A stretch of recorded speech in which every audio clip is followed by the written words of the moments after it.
Kailan mo malalaman kung dapat mo pang ipagpatuloy or dapat ka nang huminto? Malalaman mo na dapat ka nang huminto pag nararamdaman mo na you are no longer needed. Wala ka na sa mga decision niya. Wala na siyang pakialam sa nararamdaman mo or wala na siyang pakialam sa sasabihin mo. Yung tipong hindi ka na niya iniisip sa lahat ng gagawin niya. For me, that's the right time na dapat ka nang huminto.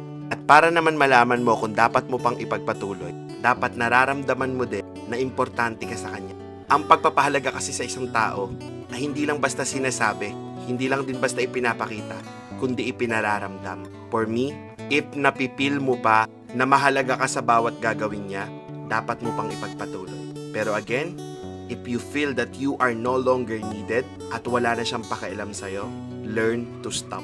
Because pag pinagpatuloy mo yan, ikaw lang din ang magiging kawawa at ikaw lang din ang masasaktan.